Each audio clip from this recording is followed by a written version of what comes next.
Halo Merdo semuanya, Assalamualaikum warahmatullahi wabarakatuh. Bertemu lagi dengan saya Muhammad Agus Aufia di channel YouTube ini. Semoga Merdo semuanya dalam keadaan sehat walafiat, diberikan kebaikan, kebahagiaan, dan juga keselamatan di tengah, ya bisa kita katakan lonjakan kasus COVID-19 yang masih sering terjadi dan terus terjadi, baik itu di Indonesia, di India, ataupun bahkan di beberapa belahan dunia lainnya. Dan tak lupa oleh karena itu ya, kita sebagai garda terdepan untuk menyetop, memberhentikan ya penyebaran pandemi ya COVID-19 ini, mari kita terapkan dalam hidup kita dasar-dasar protokol kesehatan. Misalnya mencuci tangan ya, ataupun menggunakan masker, menjaga jarak ya, serta tidak keluar rumah kecuali suatu hal yang penting. Dan tak lupa mari kita bergotong royong, saling membantu orang-orang yang di sekitar kita yang bisa jadi terdampak khususnya secara ekonomi di tengah pandemi COVID-19 saat ini. Baik Merdo semuanya, pada kesempatan kali ini saya ingin membahas ya salah satu budaya yang bisa saya katakan unik untuk bisa kita bahas, yaitu terkait joint family. Merdo sekalian, pernah mungkin melihat di beberapa film Bollywood, entah itu yang bisa dikatakan film lama ataupun bahkan film zaman sekarang, itu Merdo semuanya melihat mungkin di filmnya itu mereka tinggal keluarga besar dalam satu rumah ya, rumahnya juga biasanya besar ya, seperti di salah satunya di film Banjarang Jibaijan, di mana di situ bisa kita lihat bapak, ibu, kakek, nenek, tante ya, paman, anak, cucu, itu semuanya tinggal dalam satu atap. Nah, itulah yang ingin kita bahas ya dalam video kali ini. Semoga bermanfaat dan selamat menikmati. Oke, sebelum pembahasan kita lanjutkan, seperti biasa saya ingin menyampaikan sangkalan terlebih dahulu. Bisa jadi memang tidak semua keluarga India ini menerapkan budaya joint family ya. Dan seluruh sumber yang saya dapatkan ini saya dapatkan dari website-website yang berasal dari India, entah itu blog ya, entah itu dari YouTube ataupun memang dari website-website pemberitaan yang lainnya. Oke. Jadi ya, kalau kita ingin membahas ya pertama kali yaitu terkait definisi. Ya, joint family ini kalau dalam definisi yang saya dapat yaitu di mana ada keluarga besar yang mana lebih dari satu generasi yang tinggal di rumah tersebut. Ya, minimal ada kakek, neneknya, ada anaknya ya, dan yaitu ayah, ibu, dan juga anak-anaknya. Nah, dalam definisi lain, yaitu adalah kumpulan lebih dari satu keluarga utama berdasarkan ikatan darah yang dekat dan berada pada tempat tinggal yang sama. Jadi mereka itu seluruhnya terikat ya berdasarkan kewajiban dan timbal balik ya antara hak dan kewajibannya tersebut, dan tentunya mereka memiliki leluhur yang sama. Dalam definisi lain, joint family ini ya di mana ketika seorang individu bersama istrinya dan anak laki-lakinya yang sudah menikah dengan anak-anaknya, dan mungkin ada juga saudara ataupun saudari laki-lakinya yang belum menikah gitu ya, itu tinggal dalam satu atap. Jadi itu kurang lebih definisi ataupun pengertian dari joint family yang ada di India.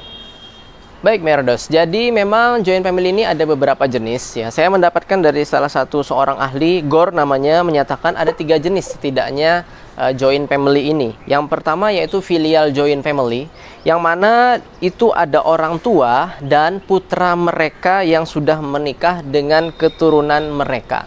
Jadi itu disebut dengan filial joint family. Yang kedua yaitu fraternal joint family, di mana 2 saudara laki-laki yang sudah menikah dengan anak-anak mereka. Dan yang ketiga yaitu gabungan antara filial dan fraternal ya, joint family. Jadi ini adalah 3 jenis ya. Jadi memang bisa jadi joint family-nya jenisnya berbeda apa yang terjadi. Dan secara asal usul memang joint family yang ada di India ini sudah berasal dari ya bisa dikatakan bertahun-tahun yang lalu ya, yang sudah lampau sekali, yang mana sebagian keluarga besar ya sudah memberlakukan ya budaya joint family ini. Dan keluarga dalam masyarakat India itu adalah sebuah institusi yang bisa dikatakan cukup kuat ya, sebagai simbol khas budaya kolektivitas yang ada di India, yang mana ini berasal dari zaman kuno ataupun di masa lampau yang telah lama sekali. Selanjutnya bagaimana sih praktek ataupun cara kerjanya dari joint family ini? Nah, yang pertama yang perlu Meredos ketahui, yang pertama ya, bahwasannya ketua ataupun yang dianggap yang memimpin di joint family ini disebut dengan Karta, Meredos sekalian. Ya, di mana beliau ini akan menjadi kepala keluarga dan bertanggung jawab langsung ya terhadap anggota-anggota keluarganya. Dan biasanya seorang anak laki-laki yang telah menikah ya dengan mempelai perempuan gitu ya, dia tidak akan memisahkan diri dengan ibu bapak mereka, alias mereka akan tetap tinggal ya di rumah ibu bapak mereka. Mereka nanti akan tinggal di situ, makan di situ, dan juga mungkin ya beribadah juga di situ. Sehingga memang dengan kebersamaan itu nanti mereka akan memiliki ya harta bersama ya dengan setiap orang yang ada tinggal di rumah tersebut. Dan otomatis semua anggota keluarga yang ada di joint family tersebut itu menyimpan pendapatan mereka dalam ya, dana bersama lah kayak gitu ya. Dan mereka nanti akan melakukan pengeluaran gitu ya dari pengumpulan dana bersama tersebut ya dalam sistem joint family. Nah, kalau sekarang Meredos bertanya, apa saja sih karakteristiknya ataupun ciri-ciri joint family yang ada di India itu? Nah, yang pertama memang joint family yang ada di India ini memiliki karakteristik yaitu bersifat otoriter ya ataupun struktural.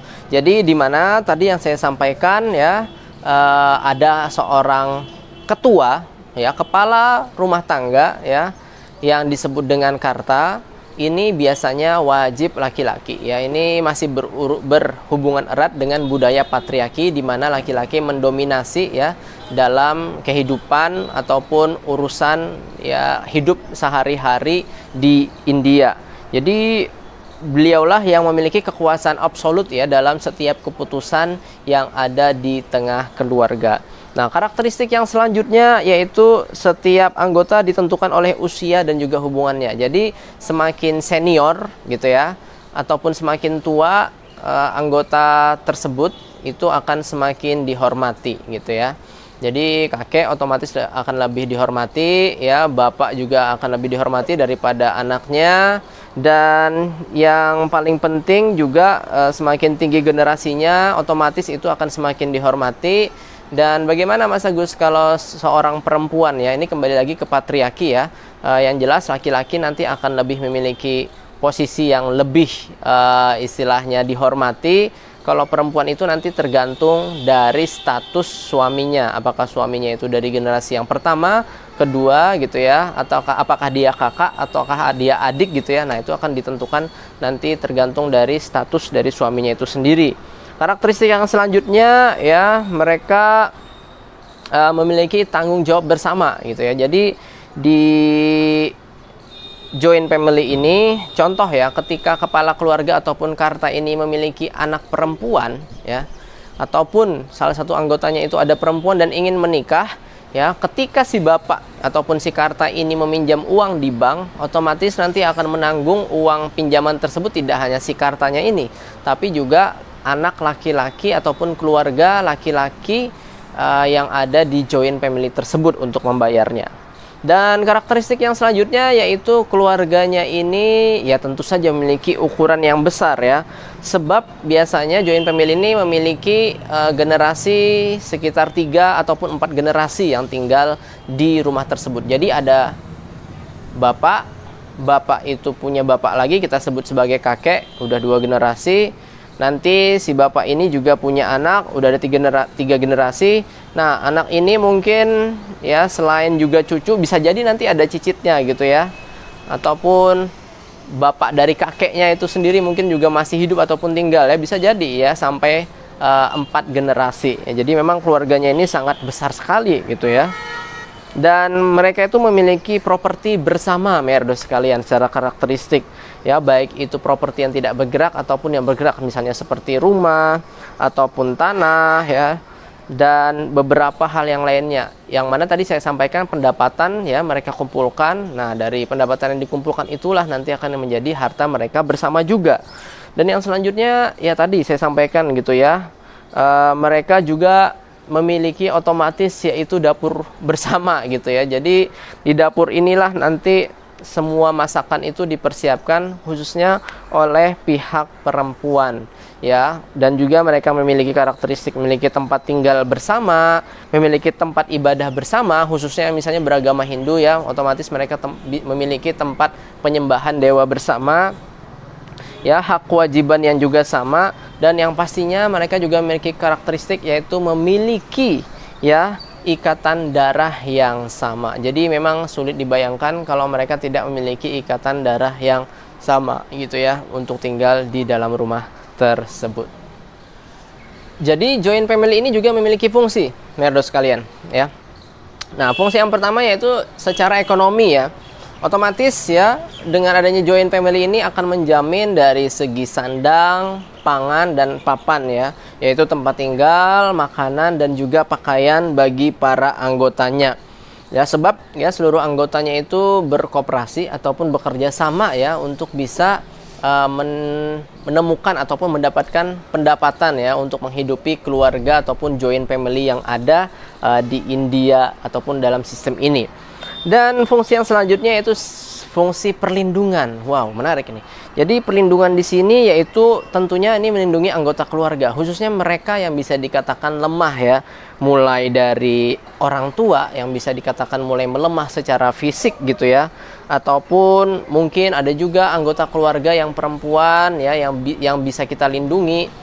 Ya, ada juga yang mungkin dalam keadaan sakit, cacat mental, dan yang lain-lainnya itu bisa terlindungi gitu ya dalam sistem joint family ini. Termasuk juga janda, ya, ketika suaminya meninggal dunia, ya, melalui sistem joint family ini juga akan ada fungsi perlindungan yang didapatkan oleh anggota keluarga yang lain yang bisa membantu beliau. Yang ketiga yaitu adanya fungsi rekreasi, ya. Rekreasi di sini maksudnya adalah, ya, adanya kebahagiaan yang bisa didapat, ya, yang bisa dilakukan secara bersama-sama, ya. Jadi suka duka itu bisa ditanggung bersama, dan dalam setiap kegiatan hari-hari besar, misalnya ada di situ kegiatan misalnya Holi ataupun hari-hari besar Hindu yang lainnya, ataupun mungkin dalam agama lain Idul Fitri, Idul Adha, seperti dalam Islam itu juga bisa mereka lalui secara bersama-sama, ya, dengan menyenangkan dengan jumlah anggota keluarga yang besar. Dan yang keempat, secara fungsi joint family ini juga memupuk kebajikan sosial.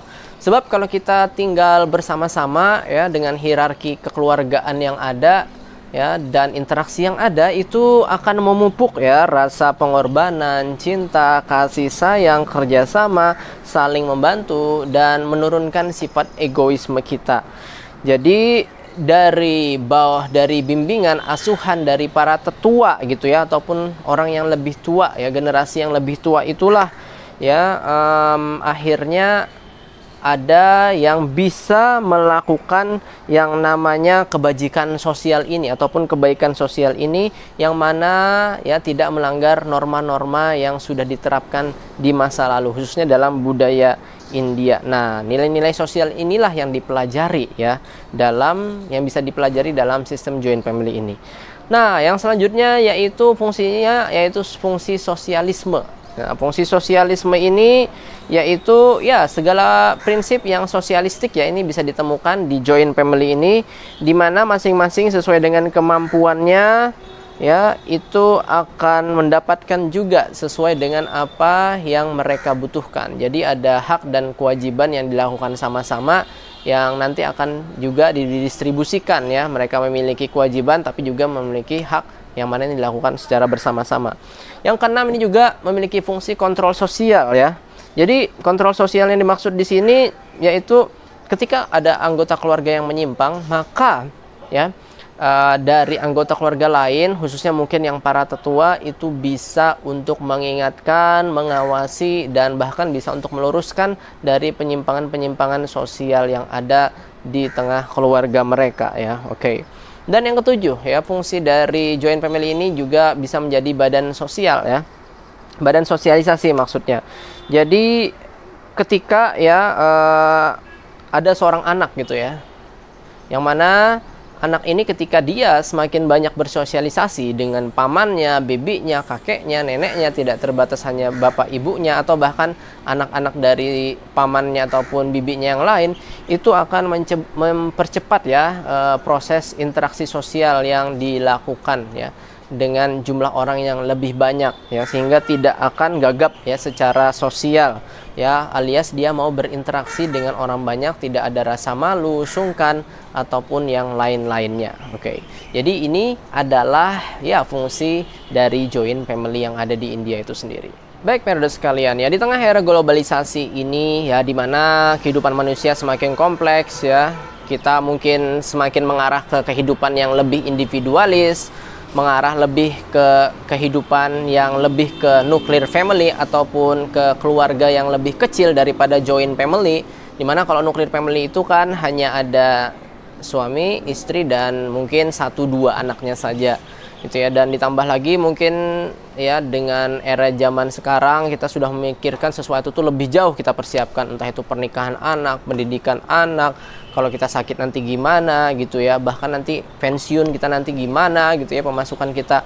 Nah, ini secara tidak langsung juga mempengaruhi ya terhadap joint family itu sendiri, keberlangsungan yang ada di India. Tapi ini ada data menarik ya, berdasarkan ya data tahun 2001 sampai 2011 ya, untuk di daerah perkotaan di India, joint family itu ternyata tumbuh 29%. Dan kalau kita lihat di perdesaan ataupun di wilayah rural area, itu hanya tumbuh 2%. Wow, ini menarik sekali data yang ada di India ini. Nah, kalau kita berbicara nih terkait kelebihan, apa sih Mas Agus kelebihan dari joint family? Ya, tadi saya sudah sampaikan fungsinya. Ini saya ingin sampaikan ya juga kelebihan-kelebihannya. Yang pertama, dengan adanya joint family ini akan lebih menguatkan ya ikatan antara saudara sedarah ya, khususnya saudara kandung dan anggota keluarga yang lainnya. Otomatis nanti ini akan menjadi lebih kuat. Dan yang selanjutnya ini akan memberikan rasa aman ya kepada anak-anak kita gitu ya. Sebab ya mereka tumbuh di tengah tante, paman, kakek, nenek, dan sepupu, sehingga nanti akan meningkatkan juga ya kualitas berbagi, kepedulian, empati, pengertian, yang mana ini nanti akan berujung pada kecerdasan emosional si anak kita tersebut gitu ya. Dan kelebihan yang lainnya, kita akan lebih menghargai ya, dan juga merawat orang tua kita ya, dimana tentu saja di masa tua mereka semakin lemah. Dan yang merupakan salah satu budaya yang juga bagus di India yaitu merawat orang tua gitu ya, yang sudah tua. Ini merupakan hal yang sangat baik ya bagi mereka yang lansia untuk mendapatkan perhatian dan perawatan di hari akhir mereka, bahkan bisa berkumpul dengan keluarga. Hal yang selanjutnya gitu ya, nanti dengan adanya joint family ini juga sebenarnya kakek nenek ya, bahkan bibi kita ya, itu nanti bisa juga gitu ya berfungsi mengasuh anak-anak kita ketika kedua orang tuanya akan bekerja, entah itu yang suami ataupun yang si istri, si bapak ataupun yang ibu. Nah, yang selanjutnya nanti kita akan juga memiliki fungsi juga ataupun bermanfaat. Kelebihannya kita nanti akan belajar untuk berbagi, menghormati, dan juga akan banyak belajar ya melampaui ilmu-ilmu yang ada di buku gitu ya. Sebab nanti kita pasti akan mendapatkan ya pengetahuan-pengetahuan dari orang yang lebih senior daripada kita, terkhusus ya kakek nenek kita gitu ya. Dan juga akan menumbuhkan rasa cinta, kepedulian ya, perasaan bersama, serta ya sebelumnya yang juga disampaikan yaitu kemahiran ya interaksi secara sosial. Tetapi juga Merdos ada kekurangannya ya dari joint family ini. Nah, ini akan kita bahas. Oke, kekurangan yang pertama dari joint family ini yaitu menghambat pengembangan pribadi seseorang ya. Tidak bisa kita pungkiri ya, posisi seorang karta ya ataupun kepala keluarga yang mana mereka memiliki keputusan yang absolut ya, yang mana dimiliki oleh seorang laki-laki, entah itu bapak ataupun yang paling senior lah ya, yang ada di keluarga tersebut, itu nanti akan menghambat ya proses berpikir ya ataupun berdialog oleh anggota keluarga yang lainnya. Karena memang keputusan benar-benar dipegang oleh si Karta ini, yang mana akan membatasi ya anggota keluarga lain untuk bisa berpendapat ataupun mengeluarkan kemampuan ya ataupun keahlian yang aslinya ataupun potensi yang asli yang dimiliki oleh anggota keluarga yang lainnya. Jadi memang tidak bisa kita pungkiri ini dapat menghambat ya perkembangan pribadi seseorang.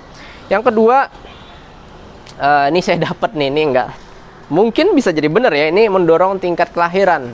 Jadi karena kita ngerasa oh nanti yang ngerawat bayi kita kan nggak cuman kita gitu ya, nggak cuman saya dan istri gitu ya, nanti bisa dirawat sama bibinya ataupun tantenya, kakek neneknya. Jadi akhirnya ya mereka dengan cukup mudah gitu ya memutuskan untuk memiliki anak kembali. Nah ini ternyata salah satu dampak negatifnya ya. Dan yang selanjutnya akan ada ya anggota yang pemalas gitu ya. Tidak bisa kita pungkiri, tidak semua anggota dari joint family ini semuanya rajin bekerja ya, rajin bertanggung jawab sesuai apa yang diharapkan gitu ya dari sistem ini. Jadi yang akan diuntungkan ya mereka yang mungkin malas gitu ya, tidak mau bekerja ataupun masih menganggur gitu ya. Mereka merasa aman karena makanannya tercukupi, tempat tinggalnya terjamin ya, pakaian ada. Dengan sistem joint family ini ya akhirnya menciptakan juga kadang sebagian orang yang malas ya di tengah sistem ini. Dan kerugian ataupun kekurangan yang selanjutnya yaitu kondisi wanita ya, yang bisa dikatakan cukup posisinya bisa dikatakan ya berat lah dalam menjalankan tugas. Sebab dalam joint family ini otomatis ya urusan rumah tangga itu cukup rumit ya, kebersihannya, makannya, pengaturan menunya, masaknya, itu kan semuanya pekerjaan-pekerjaan perempuan ya, apalagi yang ada di India ini. Enggak, jadi tidak ada memang laki-laki yang mengerjakan pekerjaan rumahan ini. Jadi memang perempuan ya akan menjadi orang yang bisa dikatakan banyak melakukan kerja ya di dalam urusan rumah tangga ini ya. Yang laki-laki kemana Mas Agus? Mereka nanti yang mencari nafkah ataupun yang bekerja di luar rumah. Yang selanjutnya nih, kekurangan yang selanjutnya yaitu pertengkaran yang bisa saja nanti akan sering terjadi. Karena makin banyak orang, otomatis juga akan kecenderungan untuk terjadinya miskomunikasi ataupun konflik juga akan bisa terjadi. Bahkan dalam sebuah cerita, karena sering terjadi pertengkaran, percekcokan, akhirnya salah satu anggota keluarganya itu keluar ya dari joint family ya, pindah ke rumah lain, tapi akhirnya beberapa saat kemudian akhirnya bersatu kembali ya. Jadi memang ya berpotensi lah ya dengan adanya percekcokan di antara keluarga. Yang keenam ya pastinya kita akan kekurangan privasi ya, karena banyak orang di rumah, kita mungkin di kamar juga nggak sendirian ya, bisa jadi kita tidur sama si ini si itu gitu ya, dan mungkin di kamar kita juga nggak bisa melakukan apapun seenaknya karena ada aturan dari Karta ya, otomatis privasi kita pun akan istilahnya terkurangi ya. Jadi benar-benar lah ini benar-benar kita harus bisa hidup secara sosial ya, bahkan di ruang yang kita anggap privasi sekalipun ya. Oke, yang ketujuh, standar hidup yang rendah gitu ya. Ini tidak bisa kita pungkiri ya, khususnya tadi kita sampaikan ya kondisi perempuan yang bisa dikatakan kurang mendapatkan perhatian lebih untuk bisa melakukan apa yang mereka miliki dari potensi diri mereka. Terjadi juga sering pertengkaran ya, dan kemalasan dari anggota ya di joint family ini bisa membuat ya standar hidup yang rendah dari joint family tersebut ya. Berbeda mungkin dengan nuclear family ya, mereka bisa ya meningkatkan standar hidup mereka menjadi lebih baik karena jumlah anggota yang lebih sedikit ya, sehingga beban pun tidak terlalu berat. Dan yang ke-8 ini juga menjadi kekurangan juga sebenarnya ya, satu sisi, yaitu tanggung jawab keuangan ya. Jadi tanggung jawab keuangan ini ya tidak bisa kita pungkiri ya, Kartalah ya ataupun kepala rumah tangga itulah yang seperti saya sampaikan yang memiliki keputusan yang absolut. Ya, jadi nanti akan ada yang menjadi beban, akan ada juga yang menjadi pengkatrol. Syukur kalau semua anggota itu bisa menjadi orang yang mengangkat pendapatan dari joint family, tapi yang berat itu ketika ada beban ya, ada satu keluarga ataupun ada anggota keluarga yang seharusnya bekerja tapi tidak bekerja, terpaksa ya harus ditanggung oleh anggota keluarga yang lainnya. Nah, yang selanjutnya ini juga ada juga sih salah satu kekurangan dari segi parenting ya. Jadi gangguan ataupun problem parenting di sini ya ketika orang tua tidak bisa mengharapkan anaknya seperti apa yang diinginkan. Ya, karena anaknya ini lebih dididik ataupun lebih berada di bawah kendali kakek neneknya ataupun bibinya, sehingga tidak bisa diharapkan seperti apa yang diharapkan oleh kedua orang tuanya. Kalau kedua orang tuanya berharap pengen jadi astronot misalnya, tapi kakek neneknya pengen anaknya ini jadi politisi, ya gimana gitu ya. Itu yang menjadi permasalahan parenting. Jadi kadang pendidikan yang diharapkan kedua orang tua ini tidak bisa didapatkan ataupun tidak bisa diberikan kepada anak mereka. Dan yang selanjutnya gitu ya, menu makanan gitu ya, yang tidak sesuai preferensi. Jadi kadang kan menu makanan kan harus seragam ya, seperti di asrama saya gitu ya, mungkin di joint family ini. Tapi mungkin bisa jadi ada anggota lain yang pengen jenis makanan yang lain gitu ya. Entah makanannya mungkin vegetarian atau non-vegetarian, entah daging kambing, daging ayam, ataupun bahkan sampai panir gitu ya. Jadi otomatis ya kita tidak bisa milih-milih makanan, dan memang harus ditentukan dari keputusan karta ataupun mereka yang berada di dapur. Itulah beberapa kekurangan dari sistem joint family ini. Baik members sekalian ya, jadi kesimpulannya kalau saya boleh saya petik ya dari joint family yang ada di India ini, tentu saja kebudayaan ataupun sistem ini akan masih terus berlangsung ya di tengah gempuran dari era globalisasi yang kadang mendorong kita untuk hidup lebih individualistik, mandiri ya, dan lebih berpikir ke depan lagi bagaimana tentang kehidupan kita dan juga anak-anak kita, khususnya bagi mereka yang berkeluarga. Ya, joint family ini memberikan beberapa kelebihan, tapi juga memberikan juga beberapa kekurangan bagi mereka yang memang merasa ya saya harus menjaga privasi saya harus berpikir ke depan yang lebih jauh ya, dan mungkin memiliki kemampuan yang cukup terbatas ya, bisa jadi mereka nanti akan memilih ke nuclear family. Namun kalau mereka memiliki yang namanya uang yang lebih banyak gitu ya, ataupun ya secara finansial kuat dan bisa untuk memperluas lagi space ya untuk keluarga mereka tinggal dalam satu atap di tengah joint family, ini bukan merupakan hal yang tidak mungkin untuk dilakukan. Terlebih ya, saya menggarisbawahi ya, salah satu yang bisa dikatakan sangat baik sekali dan bagus sekali di sistem joint family ini, yaitu kita itu merawat ya kakek nenek ataupun ibu kita gitu ya di tengah masa lemahnya mereka di hari tua. Ini akan menjadi nilai poin penting tersendiri yang terpuji tersendiri daripada kita meninggalkan mereka di rumah-rumah jompo.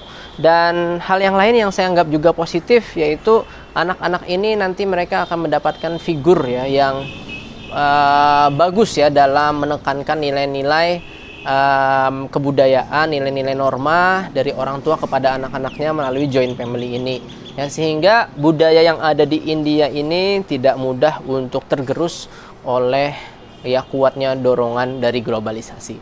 Baik Merders, mungkin itu saja yang bisa saya sampaikan. Semoga ini bermanfaat, dan saya mohon maaf kalaupun ada kekurangan. Kalau ada pendapat ataupun masukan lain bisa disampaikan di kolom komentar, dan semoga saya bisa juga membalas dan memberikan pandangan. Terima kasih telah menonton. Buat syukriya. Pirmilenge. Assalamualaikum warahmatullahi wabarakatuh. Tetap berproses dalam kebaikan dan terus ya kita berpikir positif. Dadah. Assalamualaikum warahmatullahi wabarakatuh.